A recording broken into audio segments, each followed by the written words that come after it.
जब से हम लोगों ने मुकेश अंबानी का खुलासा किया है, उसने सारे टीवी चैनलों के ऊपर दबाव डालना चालू कर दिया।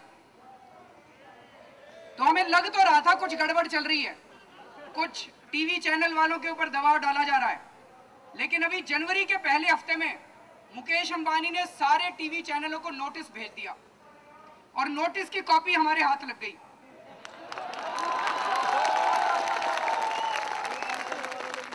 उसमें नोटिस में मुकेश अंबानी ने लिखा है कि आपके चैनल ने अरविंद केजरीवाल और प्रशांत भूषण का 2 प्रेस कॉन्फ्रेंस जो 31 अक्टूबर और 9 नवंबर को हुई थी वो लाइव क्यों दिखाई।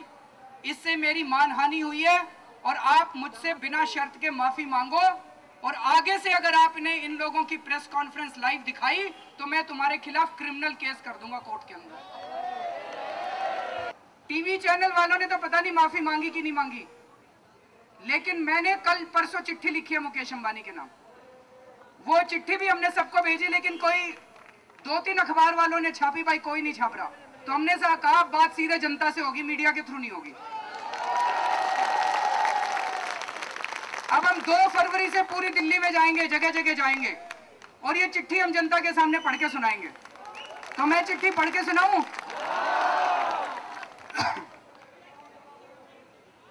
श्री मुकेश अंबानी जी, अभी हाल ही में आपने देश के सभी टीवी चैनलों को मानहानि का नोटिस भेजा है। इनका जुर्म यह है कि इन्होंने 31 अक्टूबर और 9 नवंबर को मेरी और प्रशांत भूषण जी की प्रेस कॉन्फ्रेंस का सीधा प्रसारण किया था। हमने अपनी प्रेस कॉन्फ्रेंस में देश के लोगों को बताया था कि किस तरह से आपने गैर कानूनी तरीके से सरकार पर दबाव डालकर गैस के दाम बढ़वाए। हमने लोगों को यह भी बताया कि आपके साथियों के और आपकी कंपनियों के स्विस बैंकों में खाते हैं जिनमें काला धन जमा किया गया था। हमारे इस खुलासे का कई टीवी चैनलों ने सीधा प्रसारण किया। आपने इन सभी टीवी चैनलों को मानहानि का नोटिस भेजा है। मेरी समझ में यह नहीं आ रहा कि मेरी और प्रशांत भूषण की कही गई बातों से यदि आपकी मानहानि हुई है तो इसके तो सबसे बड़े गुनाहगार मैं और प्रशांत भूषण है। नोटिस भेजना ही था तो आपको हमें भेजना चाहिए था। टीवी चैनलों ने तो केवल इसका प्रसारण किया था, फिर भी आपने हमें नोटिस ना भेजकर टीवी चैनलों को नोटिस भेजा है। इससे साफ जाहिर है कि आपका मकसद केवल टीवी चैनलों पर दबाव डालने का है। देश की जनता आपसे सीधे सवाल पूछना चाहती है। भारत सरकार को स्विस बैंकों में खातेदारों की जो लिस्ट मिली है, क्या यह सच नहीं है कि आपका, आपके रिश्तेदारों का, आपके दोस्तों का और आपकी कंपनियों का उनमें नाम है? क्या यह सच नहीं है कि इस लिस्ट में आपके नाम पर 100 करोड़ रुपए जमा दिखाए गए हैं? क्या यह सच नहीं है कि आपने इस पैसे पर टैक्स भी जमा करा दिया है? इससे यह साबित होता है कि आपने अपना जुर्म कबूल कर लिया है। कानून के मुताबिक अब आपके ऊपर मुकदमा चलना चाहिए, और यदि टैक्स की चोरी साबित होती है तो आपको जेल जाना चाहिए। लेकिन ऐसा होगा नहीं। क्यों? क्योंकि सरकार आपसे डरती है। आपने खुद ही कहा है कि कांग्रेस पार्टी तो आपकी दुकान है। आपने बिल्कुल सच कहा है। मीडिया में छपी कुछ खबरों के मुताबिक सोनिया गांधी जी आपके निजी हवाई जहाज से यात्रा करती हैं। लोगों का मानना है कि श्री जयपाल रेड्डी का मंत्रालय भी आप ही के दबाव में बदला गया था। और केवल कांग्रेस ही क्यों, भाजपा और बाकी पार्टियां भी आपकी दुकान है। पहले तो अडवाणी जी स्विस बैंकों के खातों के बारे में खूब आवाज उठाते थे, लेकिन जब से आपके खाते निकल कर आए तो सारी भाजपा बिल्कुल चुप हो गई है। आपके खातों के बारे में भाजपा ने संसद में एक शब्द भी नहीं बोला। ऐसा लगता है कि सभी पार्टियां आपसे डरती हैं, सभी नेता आपसे डरते हैं, लेकिन इस देश की जनता आपसे नहीं डरती।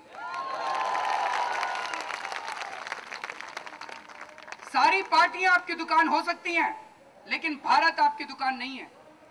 भारत हमारा है, इस देश के लोगों का है। आप अपने पैसे से पार्टियों को खरीद सकते हैं, नेताओं को खरीद सकते हैं, लेकिन भारत को हम कभी बिकने नहीं देंगे।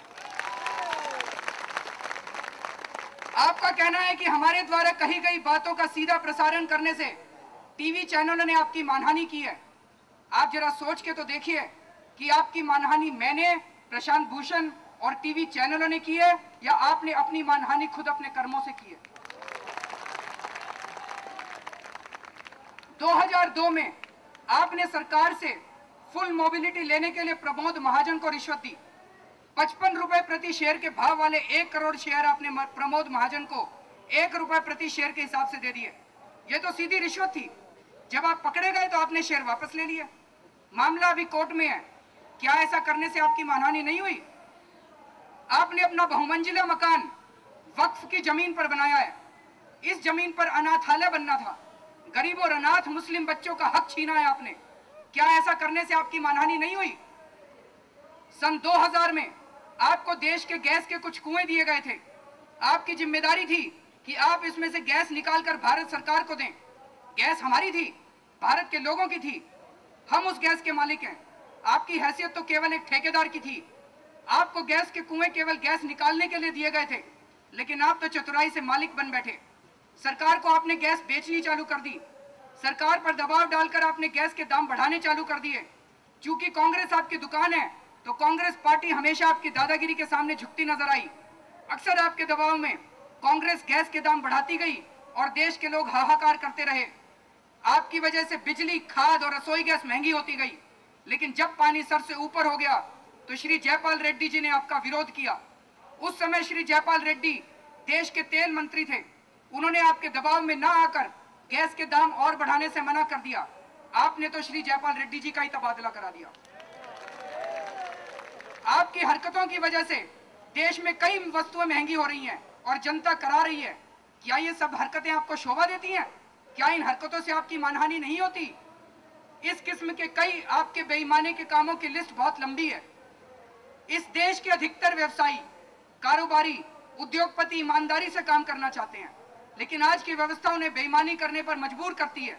पर आपके जैसे उद्योगपति जब खुलेआम व्यवस्था का दुरुपयोग अपने फायदे के लिए करते हैं, तो इससे सारे उद्योग जगत और व्यवसायियों का नाम काला होता है। एक तरफ आप हैं, आपके पास पैसा है, दूसरी तरफ इस देश की जनता है। जनता अब जाग गई है।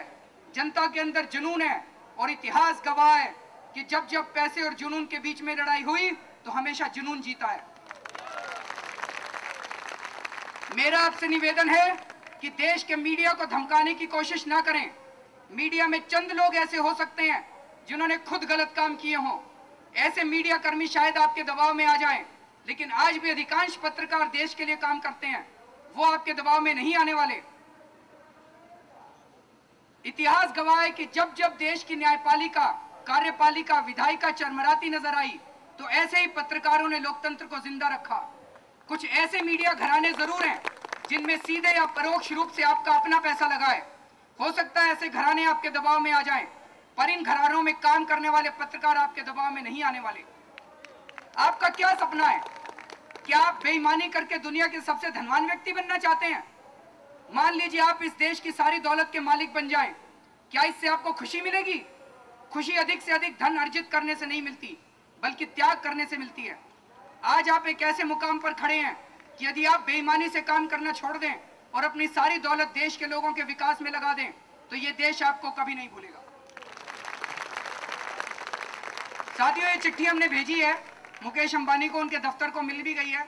कल कुछ अखबार वालों ने उनसे फोन करके पूछा था, तो उन्होंने कहा अभी चिट्ठी को स्टडी कर रहे हैं, अभी कोई रिएक्शन नहीं है, तो अभी उनको समय लगेगा स्टडी करने के लिए। हमारा कहना भी, टीवी चैनल वालों को नोटिस दे रहे हो तो हमको भी नोटिस दो, हिम्मत है तो दो नोटिस। उनको डरा रहे हैं। अभी लड़ाई बहुत लंबी है, अभी तो शुरुआत है। इस देश को अगर हमें बचाना है तो मेरा अपना ये मानना है कि हमारे को, मेरी जिंदगी में तो ये आखिरी मौका मिला है जब सारा देश उठ के खड़ा हो गया। आर या पार की लड़ाई है, अभी नहीं तो कभी नहीं। मैं बार बार यही कहता हूं कि ये 2013 का दिल्ली का चुनाव और 2014 का लोकसभा का चुनाव, ये इस देश का इतिहास बदलने वाले हैं। ये क्रांति आने वाली है इस देश के अंदर। तो जो लोग 8 महीने 1 साल की बात है, जो लोग अपनी नौकरी छोड़ सकते हैं, दुकान बंद कर सकते हैं, ये 12 महीने के देश के लिए दे दो। मुझे पूरी उम्मीद है कि भविष्य भारत का है, भारत जरूर बदलेगा। भारत माता की इनकलाब।